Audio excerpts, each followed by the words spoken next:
जाहिर सी बात है, साल से ज्यादा हो गया हुकूमत बने हुए। पार्टी की वर्किंग कमेटी है, हाईएस्ट डिसीजन बॉडी है पार्टी की। तो मौजूदा सियासी हालात पर बहस हुई। ऑनरेबल एमएलएज यहाँ पे मौजूद हैं, उनसे फीडबैक लिया गया। पार्टी के जो अहदेदार हैं उनसे हुकूमत की कारकर्दगी के बारे में फीडबैक लिया गया। कई सारे मशवरे उनके तरफ से आए और जैसे मैंने मीटिंग के खात्मे के दौरान अपने साथियों से कहा, जो भी मशवरे तंजीम के तरफ से या ऑनरेबल एमएलएज के तरफ से मिले हैं उन सब पे जो है गौर करके उन पे अमल किया जाएगा।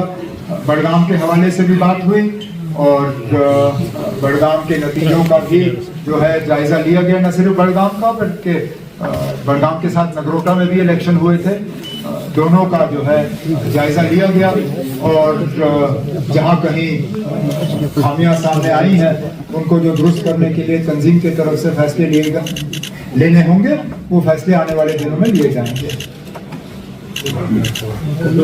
सर, एमपी रूहुल्लाह साहब ने कहा कि 2002 से मैं इस कमेटी का मेंबर हूं, मुझे पहली बार ये कमेटी उन लोगों के लिए है जो पार्टी का डिसिप्लिन समझते हैं।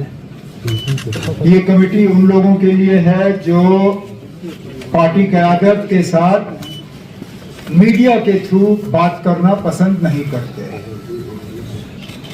और यहाँ पे इस मीटिंग में तमाम वो लोग थे जो पार्टी के डिसिप्लिन के अंदर रह के पार्टी की क़यादत और पार्टी के अहदेदारों के साथ बात करना जानते हैं और समझते हैं।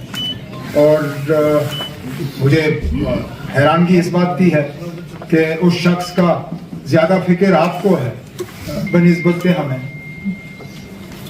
सर, क्या वर्किंग कमेटी में कोई बात इस पर हुई कि जो आप कहते हैं कि हुकूमत को अच्छे से नहीं करने देंगे? तो बातें तो बहुत हुई। इस बात पे भी जाहिर सी बात है,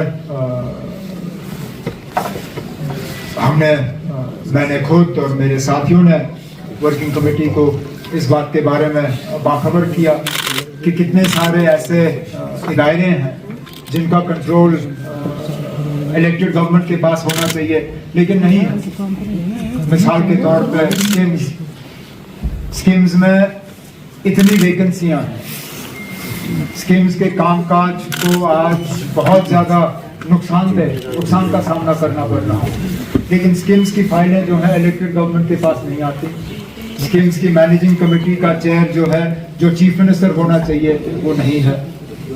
2 यूनिवर्सिटीज़ हैं जो एज पर एक्ट चांसलर उनका चीफ मिनिस्टर हुआ करता था, बाबा गुलाम शाह बादशाह university, Islamic university of science and technology. ये दोनों इदारे इलेक्टेड गवर्नमेंट को वापस नहीं दिए गए। Cultural academy, power development corporation, इस तरह की बहुत से ऐसे मिसाल हैं। डायरेक्टर इंफॉर्मेशन, ये पोस्ट JKS अफसर का होना चाहिए। इट्स अ कार्डर पोस्ट फॉर JKS अफसर। क्या मजबूरी है कि उसमें बार बार IAS अफसर लगाया जाता है? तो इसके बारे में हुकूमत ने, मतलब हमने अपने साथियों को इसके बारे में बताया हुआ है। और जैसे रेजोल्यूशन में आपने सुना दूसरे नंबर पे, इसका इलाज यही है कि जो वादे मरकज के तरफ से जम्मू कश्मीर के लोगों के साथ ही नहीं बल्कि मुल्क के लोगों के साथ किए गए। जब पार्लियामेंट में वादा किया गया वो सिर्फ जम्मू कश्मीर के लोगों के साथ नहीं था, वो पूरे मुल्क के साथ था। जब सुप्रीम कोर्ट को अश्योर किया गया कि स्टेटहुड की बहाली जो है 3 stage process, delimitation, election, restoration of statehood, 2 steps तो हो गए, अब तीसरे स्टेप पे देरी की, तो इस पर तफसीलन बात हुई। सर उमर साहब, सवाल हो सकता है आपको इसमें 2-3 सवाल दिखेंगे कि 1 साल से क्योंकि ये बातें लोगों में हो रही है, तो हमें भी सुनने का मौका मिलता आप तक पहुँचा। 1 साल से इस गवर्नमेंट में एक तजब्जुब है, कन्फ्यूजन। एक साइड से लेफ्टिनेंट गवर्नर का बयान बार बार आता है कि मेरे पास ये लॉ एंड ऑर्डर की चीज़ें हैं, इस गवर्नमेंट को बहानेबाजी बंद करनी चाहिए, अपने इख्तियारात का इस्तेमाल करके लोगों के काम करें। दूसरी साइड से जम्मू का जो इंसिडेंट हुआ है, इन चीज़ों को मद्देनजर रखते हुए लोगों के तहफ़्फ़ुज़ के लिए ये गवर्नमेंट किस तरह काम करे? तब हम तो चाहते हैं कि ये कंफ्यूजन दूर हो जाए, और इस कंफ्यूजन को दूर करने के दो ही तरीके हैं। या तो इन लेटर एंड स्पिरिट जो J&K रीऑर्गेनाइजेशन एक्ट है उसको आप फॉलो करिए। नहीं किया जा रहा है, हम अपने दायरे से बाहर नहीं जा रहे हैं, लेकिन हमारे दायरे में जो है दखल दिया जा रहा है। जो बुलडोजर चलाए जा रहे हैं वो मेरे हुक्म के मुताबिक नहीं चलाए जा रहे हैं, वो अफसर मेरा लगाया हुआ भी नहीं है। अगर बुलडोजर चलाना ही है तो कम से कम उस महकमे के मिनिस्टर से तो पूछ लेते, उनको कॉन्फिडेंस में लिया जाना चाहिए। ये कहना आसान है कि आप हम दखल नहीं देते, अगर दखल नहीं दिया जा रहा होता बुलडोजर कैसे चलता? मजाल है कि कोई अफसर अपनी मर्जी के बुनियाद पे बुलडोजर चलाएगा। मैंने जैसे इससे पहले दोपहर को कहा, गैर कानूनी सरकारी जमीन पे कब्जे के हक में कोई नहीं है, लेकिन इकलौता आप किसी एक कम्युनिटी या किसी एक एरिया को टारगेट करो सिर्फ इलेक्टेड गवर्नमेंट को बदनाम करने के लिए, ये ठीक बात नहीं है। और मैंने जैसे कहा, इसके इलाज दो तरीके से है। फिलहाल जो J&K रीऑर्गेनाइजेशन एक्ट है उसको लेटर एंड स्पिरिट में इंप्लीमेंट करिए, जो सेपरेशन ऑफ पावर्स हैं उसको रिस्पेक्ट करिए, और जल्द से जल्द जम्मू कश्मीर में दोबारा स्टेटहुड बहाल करिए। फिर इस गवर्नमेंट के 4 साल ऐसे ही निकलेंगे इस कश्मकश में। आपने मान ही लिया कि 4 साल तक हमें स्टेटहुड नहीं मिलेगा। मैंने तो कम से कम अभी फिलहाल हार नहीं मानी ना। मैं तो मान के चलता हूं कि मरकज की हुकूमत जो है वो कम से कम इतने झूठे तो नहीं है कि पार्लियामेंट में वादा करने के बाद भी वो अपने वादे से मुकर जाए। या तो फिर वो तस्लीम करे कि वो जम्मू कश्मीर के लोगों को सजा दे रहे हैं इस बात की यहाँ बीजेपी की हुकूमत नहीं बनी, फिर ठीक है, फिर हम ये बर्दाश्त करेंगे। लेकिन जहां ये कहते हैं कि हम जम्मू कश्मीर को स्टेटहुड देंगे, अच्छा, जिन चीजों को वजह बनाया जाता है हमें स्टेटहुड से महरूम रखने की, पहलगाम हो, दिल्ली का हमला हो, उसके लिए इलेक्टेड गवर्नमेंट कहां कसूरवार है ना। अगर सिक्योरिटी फेलियर हुआ है, सिक्योरिटी हमारी जिम्मेदारी है ही नहीं। आप हमें सिक्योरिटी दे दीजिए और फिर देखिए ना, ऐसे हमले हुए जब हम सिक्योरिटी के लिए जिम्मेदार थे। मैं 6 साल चीफ मिनिस्टर था, कभी पहलगाम जैसा हमला हुआ जब मैं चीफ मिनिस्टर था?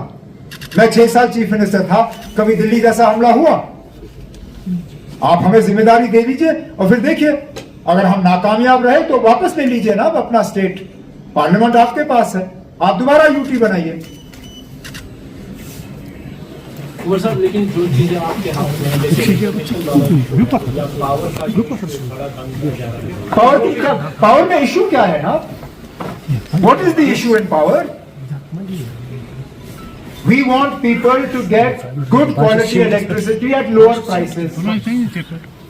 It is an established fact that if you pay your bills honestly, a meter will give you a lower monthly electricity bill than a fixed rate. This is an established fact for poor houses. For richer people it might be different. But in poor houses, a meter actually gives you a lower monthly electricity bill. And for us to fulfill our promise of 200 units of electricity, I need people to have meters in their homes, because that's the only way I can measure 200 units. I am constrained of being unable to fulfill this promise because percentage of metering is still far below 50%. Which means the majority of the people of Jammu and Kashmir will not fall within the purview of this 200 units. And as far as reservation is concerned, I have already told you, the cabinet subcommittee report is done, cabinet meeting will be held. We were again constrained by the fact that I did not want anybody to sabotage this by going to the election commission and saying they've done this because of code of conduct. Code of conduct is over, elections are over. Next meeting of the cabinet, the minister concerned will bring the memo to the cabinet and we will discuss it there. एक burning issue चल रहा है वादी कश्मीर के अंदर। यहाँ पे जो डेलीगेशन से आपने 6 महीने का वक्त हमसे मांगा था सर, लेकिन ये मुद्दा हमारा बनाया हुआ नहीं है, विरासत में हमें ये मुद्दा दिया गया है। हम भी चाहते हैं उसका हल निकले, लेकिन हल वैसा होना चाहिए जो कि कल को हम लागू कर सकें।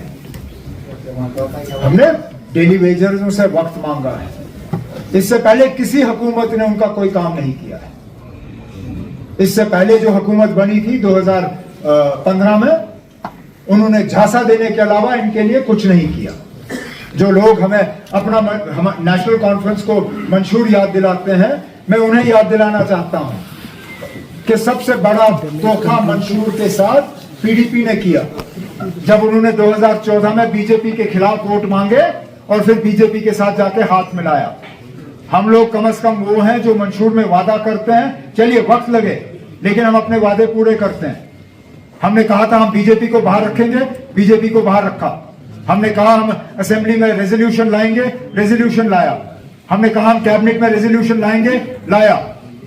हमने कहा हम लोगों के मुतालबे हल करेंगे, एक एक करके हम मुतालबे हल कर रहे हैं। हमने अपने मंशूर को नजरअंदाज नहीं किया, हमने सिर्फ ये कहा कि ये 5 साल के लिए हमारे वादे हैं लोगों के साथ।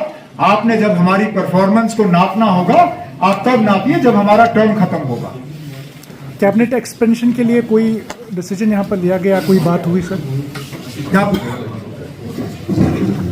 सदर मोहतरम इसमें साथियों के साथ मशवरा करके जैसे इनकी हिदायत होगी, इनकी हिदायत के मुताबिक हम काम करेंगे। Thank you sir.